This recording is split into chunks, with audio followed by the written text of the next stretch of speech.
जुबां से बस इरशाद फरमा, बीमार को चंगा कर। जुबां से बस इरशाद फरमा, बीमार को चंगा कर।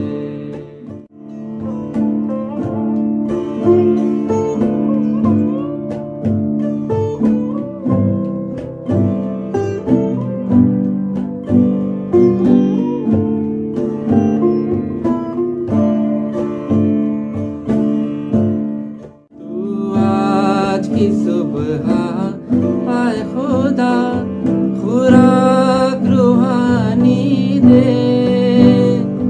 तू आज की सुबह आए खुदा, खुराक रूहानी दे। खुराक रूहानी दे, मेरे नालायक दिल को कर मासूर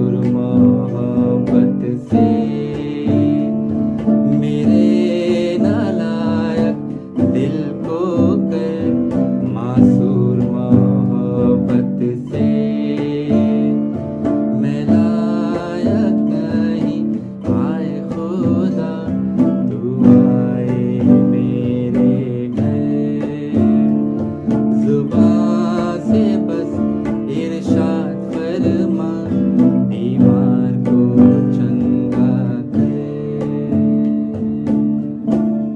खुदा यीशु मसीह में आप सभी को मेरा सलाम। मैं लायक नहीं आए खुदा, तू आए मेरे घर। जी हाँ, खुदा हमसे कुछ चाहता है, उसके कुछ एक्सपेक्टेशन है हमसे। आइए देखते हैं बहुत संक्षिप्त में कि खुदा हमसे क्या चाहता है, हमारी ज़िंदगी से क्या चाहता है। एक किताब है बाइबल में, यशाया आइज़ाया 58 अध्याय चैप्टर 58, और उसकी पढ़ूंगा मैं 7वीं आयत। क्या वह यह नहीं कि अपनी रोटी भूखों को बांट देना, अनाथ और मारे मारे फिरते हुओं को अपने घर ले आना, किसी को नंगा देखकर वस्त्र पहनाना और अपने जाति भाइयों से अपने को न छिपाना। अंग्रेजी में कुछ इस तरह है, Is it not to share your bread with the hungry and bring the homeless poor into your house, when you see the naked to cover him, and not to hide yourself from your own flesh? क्या मायने हैं इन लफ्ज़ों के, इस आयत के? पहले वो कह रहा है कि क्या वह यह नहीं कि अपनी रोटी भूखों को बांट देना। बाइबल में जो भी है उसको हम एक तो लिटरली समझते हैं, जैसा लिखा है बिल्कुल वैसे समझते हैं, और दूसरे उसको समझने का तरीका है रूहानी तरीका या द स्पिरिचुअल कॉन्टेक्स्ट। तो जो फिजिकल तरीका, जो लिटरल तरीका है, वो तो फिर रूहानी मतलब क्या है? अपनी रोटी भूखों को बांट देना। कौन सी रोटी की बात हो रही है? जो हम रोज़मर्रा खाते हैं अपने पेट की भूख के लिए? जी नहीं, ये वो रोटी है जो आसमान से उतरी है। खुदावंद यीशु मसीह ने इस रोटी के बारे में बताया। हम देखते हैं यूहन्ना उसका 6 अध्याय और उसकी 35वीं आयत, जो कहती है, यीशु ने उनसे कहा, जीवन की रोटी मैं हूँ, जो मेरे पास आता है वो कभी भूखा न होगा, और जो मुझ पर विश्वास करता है वो कभी प्यासा न होगा।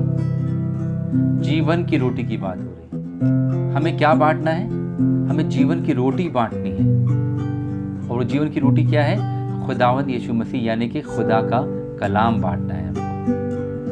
और यही काम खुदावंद यीशु मसीह ने जाने से पहले हम सबको दिया है। तो इस आयत का मतलब हुआ कि हमें खुदा का कलाम जितना ज़्यादा हो सके उतना बांटना है दुनिया में। दूसरी बात है, अनाथ और मारे मारे फिरते हुओं को अपने घर ले आना। यानी कि कौन से घर ले आना? क्या हम इससे कोई आज ये कर सकता है कि किसी अनाथ को, या जो मारा मारा फिर रहा हो बाहर सड़क पर, उसको अपने घर ले आए और अपने घर में ठहराए? बड़ा मुश्किल है ये कौन से घर की बात हो रही है? ये बात हो रही है उस आसमानी घर की, द हेवनली किंगडम। निकाले मेरे साथ एक आयत यूहन्ना 14, और मैं उसकी दूसरी आयत पढ़ूंगा, जो कहता है, जो कहती है, मेरे पिता के घर में बहुत से रहने के स्थान हैं, यदि ना होते तो मैं तुमसे कह देता, क्योंकि मैं तुम्हारे लिए जगह तैयार करने जाता हूँ। खुदा यीशु मसीह हमारे लिए जगह तैयार कर रहे हैं। कहाँ पर? स्वर्ग में, हेवन में। क्या कह रहे हैं? मेरे पिता के घर में बहुत से रहने के स्थान हैं। In my father's house are many rooms. If it were not so, would I have told you that I go to prepare a place for you. यानी कि बहुत सारे वहाँ पर हमारे लिए रहने के स्थान है, रहने के घर हैं। तो कौन से घर की बात हो रही है? कौन से घर में लाना है हमको? अनाथों को, और जो मारे फिर रहे हैं। अनाथ कौन है? जिनको अपने बारे में पता ही नहीं है, जो दर की ठोकरें खा रहे हैं, खुदा को जानने के लिए खुदा को ढूंढ रहे हैं,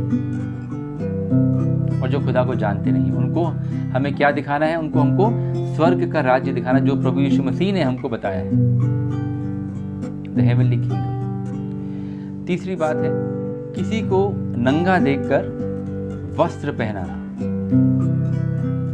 फिर से एक इसका लिटरल मतलब है, किसी के पास अगर कपड़े नहीं हम देखते तो हम उसको जा करके कपड़े मुहैया करवाएं, उसको ढांकें।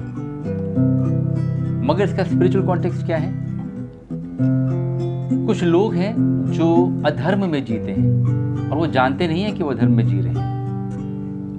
उनको ये समझाना, उनको ये बताना कि जो आप कर रहे हैं वो अधर्म है, वो गलत है, वो बिल्कुल सही नहीं है, वो अधर्म है। उनको धर्म बताना या धर्म की बातें बताना या ये बताना कि धर्म क्या है और धर्म के काम क्या है। और जब हम उनको ये कहते हैं, ये बताते हैं, तो हम क्या करते हैं? उनको, उनके अधर्म को धर्म से ढांप देते हैं। खुदा का कलाम कहता है मसीह को पहन लो। मसीह क्योंकि खुद धार्मिकता है, खुदा यीशु मसीह खुद धार्मिकता है। वो कहते हैं मसीह को पहन लो, यानी धार्मिकता को पहन लो और अपने नंगेपन को या अपने अधर्म को दूर करो, बिल्कुल नए बन जाओ। आखिरी बात क्या है? अपने जाति भाइयों से अपने को ना छिपाना। इंग्लिश में लिखा है and not to hide yourself from your own flesh. क्या मतलब है इसका? इसका मतलब ये है कि जब हम परिवर्तित होते हैं, खुदा यीशु मसीह ने कहा मन फिराओ, यानी कि transformation of mind, conversion of mind. जब आप कन्वर्ट हो जाते हैं मसीह में या धर्म में, जब आप धार्मिक हो जाते हैं, तो आपको अपनी पुरानी जिंदगी याद नहीं करनी है। खास तौर से किन लोगों के बीच में? जो आपके बिल्कुल अपने हैं, अपने खानदान में, अपने फैमिली में। कई बार क्या होता है कि हमको शर्म आती है, क्योंकि हमारा फैमिली या जो हमारे बहुत करीब के जानने वाले हैं वो जानते हैं हम कैसे थे, हमारा किरदार क्या था, हमारा चरित्र कैसा था। हम उनसे शर्माते उनके सामने खुदा की बातें करने में। मगर हमें क्या करना है? हमें लजाना नहीं है, हमको शर्माना नहीं है। We don't have to shy away from preaching the word of God. क्या कहता है? Do not hide yourself from your own flesh. Hide yourself मतलब जो अब आप बन गए हैं या जो ट्रांसफॉर्म हो चुके हैं आप, वो जो ट्रांसफॉर्मेशन है खुदा के कलाम की आपके अंदर, वो आपको दुनिया को, जग को जाहिर करनी है। एक आयत निकालेंगे मेरे साथ, मरकुस 6, और उसकी पढ़ूंगा मैं चौथी आयत, जो कहती है यीशु ने उनसे कहा भविष्यद्वक्ता का अपने देश और अपने कुटुंब और अपने घर को छोड़ और कहीं भी निरादर नहीं होता। इसका मतलब ये है कि हमारे जो अपने, हमारे जो बहुत क्लोज हैं, बहुत ही करीबी जानने वाले हैं, रिश्तेदार हैं, शायद वो हमें कबूल ना करें शुरू में। हमें क्या करना है? हमें वचन में या कलाम में बने रहना है, अपनी धार्मिकता को ओढ़े रहना है, पहने रहना है, और कलाम का प्रचार रोकना नहीं है बल्कि करते रहना है। We don't have to shy away from preaching the word of God. हमको दुनिया को बताना है और अपने घर से शुरुआत करनी है। खुदा हम सबको अकल दे, समझ दे और इतनी हिम्मत दे कि हम ये सारे काम जो अभी हमने डिस्कस करे हैं ये हम कर सकें और खुदा की महिमा कर सकें, खुदा को जलाल दे सकें। खुदा हम सबको बरकत दे। आमीन।